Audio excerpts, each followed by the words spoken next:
Okay guys, it's 5:30 in the morning, just after. And I come in from Istanbul. By the time I get through the airport stuff, and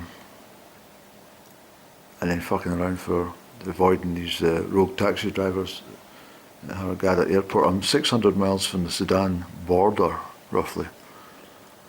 And I'm in a 5-star apartment. It's very grand. Basically, this is what I've booked for.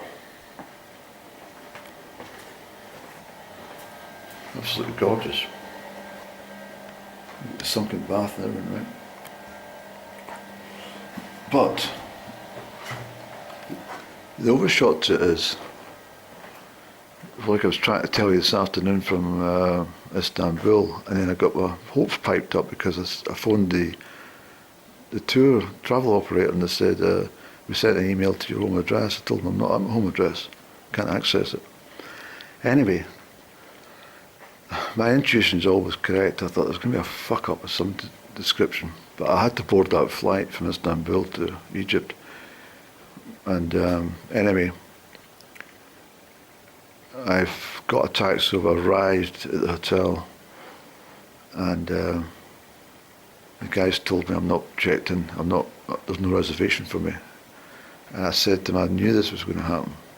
He was pretty good actually with me. But what he said to me, he says, look, we've got a representative that'll come and speak to you tomorrow at 10 o'clock, we'll work it all out, get it sorted. I says, well, that's not going to be much fucking use for tonight, is it? I says, I was in Istanbul last night. I tried to contact you all day, no one answered the phone.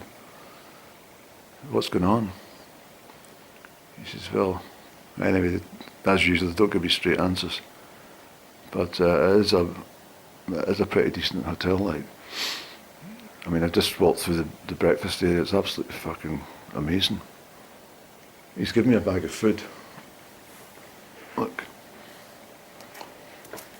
He's given me some food. And some water and stuff. There's water in here. Anyway, the story is, this is as much for a vlog as it is for a record for them if I have to make a claim on my travel insurance, which I'll probably end up doing because this is a fuck up. But I'll certainly be claiming against the travel company for distress. There's something not right about it all. So the situation is, I've had to pay for this room tonight on the understanding that when things get sorted out tomorrow, they'll refund the payment I've made of $105, which is probably right, about right for a room of this quality in Egypt. I mean, you wouldn't get a room like this for 80 to 100 quid anywhere, sort of thing. Not back home, at least. So the situation is another day where I'm not going to be able to fucking relax until this is sorted out. So, as I said, is there any point in sleeping? Because in 3.5 hours I've got to be meeting this guy. He turns up at 10 o'clock and get this sorted. I've got all the paperwork, but I've told him, I says, look, if there's any hassle on this one, like, I'll just phone a travel claims company and tell them I need to abandon the trip and they need to get me out of Egypt on the first flight to the UK. Simple as that. And then I'll claim everything back.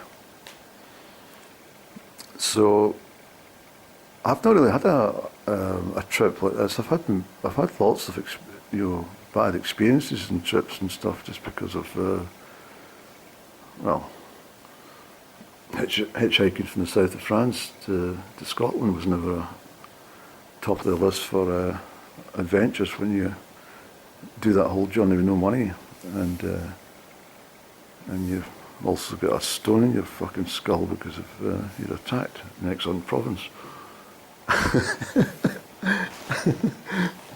But it's all survivable. And as I said, you've got to remain upbeat, because if you don't, you just end up fucking having this severe fucking anxiety issues. I don't think I could sleep. I don't think it'd be good. I might doze for half an hour and set my alarm or something like that, but I don't think it's a good idea if I can consider going to my bed. Get this sorted in the morning. If it all works out in my favour as it should, then I can just hit a deck chair for fucking 4 hours and fry myself in the sunshine. But that's not good. I think when the guy rightly says, if you come all this way to this part of Egypt and you've not got any accommodation, fucking that's pretty severe. Like, I mean, it's this is the Red Sea's just out there. That's the Red Sea. Across the water, Saudi Arabia. That's how far south we are. So anyway, that money I paid tonight at the reception, that will be refunded. So this guy Ahmed's going to have to spill the beans and let me know if this tour company of mine, who've got a very good reputation, I've travelled them lots of times in the past, but there's something iffy about the whole thing. And I think it's down to that guy I spoke to first of all today from Istanbul. I mean, that was good at the hotel. It's a 5-star hotel in Istanbul, as you know. And I said to the reception, I said, look, I've made a few international calls this afternoon, which were necessary, but I owe you some money, just forget it. We'll just write that off. So I thought, well, that's good. But then I thought, well, now I've not got a printout of all these numbers that I've tried to contact for claims issues. So it's just a word of mouth thing that I was doing that. Unless they can provide at a later date the calls made from that room number. But I can see this trip getting screwed. If this guy says tomorrow, no, we've not had any payment from Love, we can't put you up. I've got my flights with Turkish Airlines, but I'll just phone the claims company and say you need to get me back home. Who the fuck comes to Egypt for a night? 2 nights away from home, one in Istanbul, one in fucking Hurghada. Spelt Hurghada, but pronounced Hurghada, apparently. Well, it's either a case of drinking coffee, Andrew, and staying awake, or it's cracking beds. Look, up and down's bed, my bed. Pull them together. Nope, she'll sleep over there.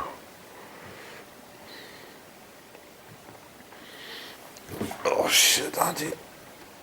What's happening in your life? This is this fucking juju, isn't it? It's definitely that Mazamazi fucking teachings that she got when she was in Kenya. And she's been put it to great use for months. She has. I mean, oh wait, I was going to tell you something, man. I'm going to do this before I lose any film. Sorry to change the subject. This is the absolute God's honest truth. This is why I'm wondering what the fuck's going on. I mentioned earlier on about us having these little empty time boxes that are travelling in space, and you enter them and nothing seems to fucking...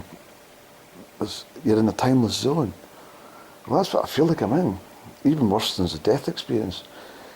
But let me just tell you what happened in Istanbul tonight at the airport. I can maybe demonstrate this in the mirror.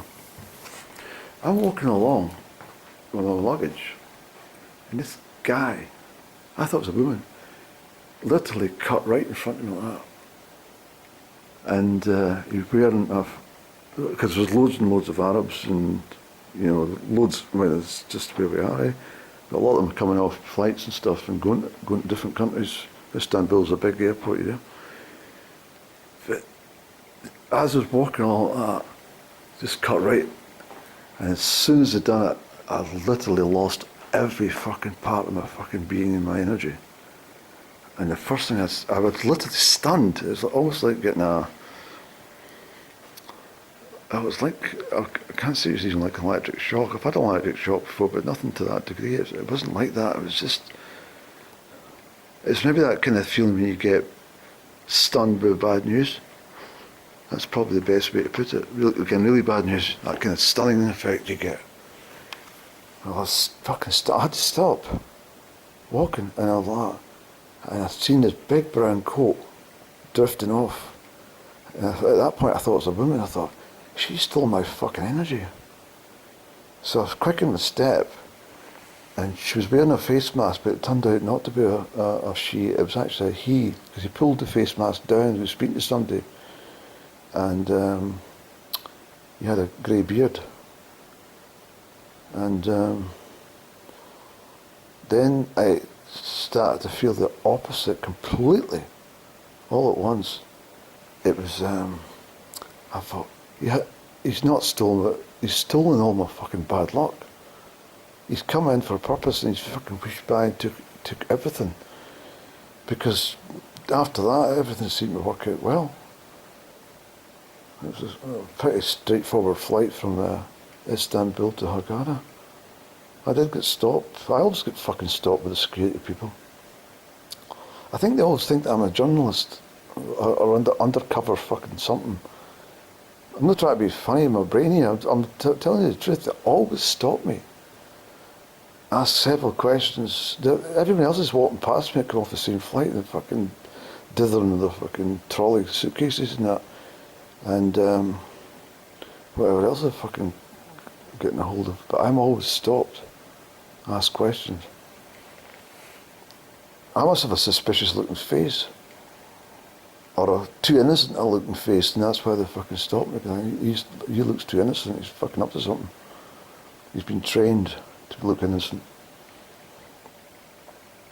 But anyway, you can see that I'm not really that bothered at the moment, but obviously this is serious stuff, like, because in the morning, if there's no show, or no go with the green light in this, I lose my deposit for the room I've paid for tonight, because they put me up for accommodation, and basically I'm fucking getting kicked out of the hotel. And it's fucking really serious, because I don't think there's any flights back to the UK until, so the next flight back to Istanbul will be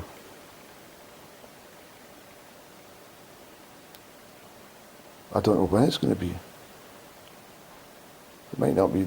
It might be in the morning, like 3:45 in the morning. That'll be Thursday morning. I don't even know what day it is. This is Wednesday. That's why he said to me. He says, "You're 2 days late." I says, "I'm only 1 day late." He said, "You've checked in for the 24th." I says, "Well, it's impossible being the 24th. I left fucking Scotland the 24th at 5 o'clock. I was meant to be in here earlier as the 25th, but he can't see that." So I calculated, I told him, "Look, it's fucking, oh yeah, that clock of mine is actually, it's not 5:30, it's 10 to 5 now. So now it goes back an hour from Istanbul when you get to Hurghada, different time zones, sorry." Anyway, so I said to him, I says, I mean, I'm coming in here at 4 o'clock in the morning today. I said, I would come in at 4 o'clock.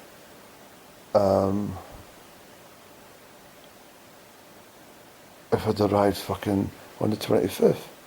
So he kind of sort of then looked and said, all right. But either way,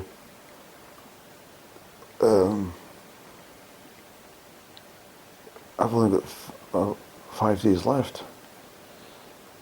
I think this guy, Ahmed, I better get his name right, and greet him. Good morning, Ahmed. I hope you've got some good news for me, pal. If not, I'll just get them to get straight on the bell. And but there's what, 2 or 3 hours time difference, 2 hour difference from the UK here.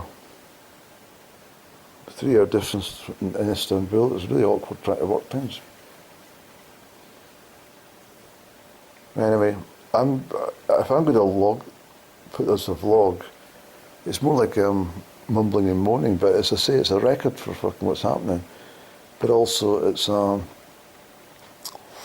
it's a travel vlog, isn't it? Who the fuck has travel fucking problems like you, Andrew? That's what I'm saying. It's all down to this fucking Juju.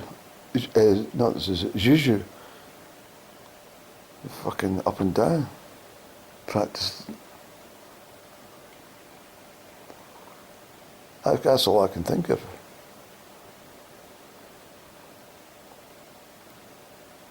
I booked this trip during the Mercury retrograde, and as soon as I fucking put submit, I fucking knew that. What did you fucking just do that for?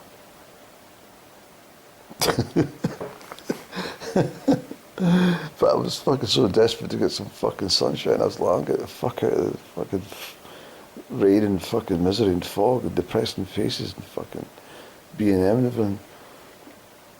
Everywhere you fucking go, it's so depressing. And that's me without a television or watching news, refusing to look at any fucking news headlines or anything.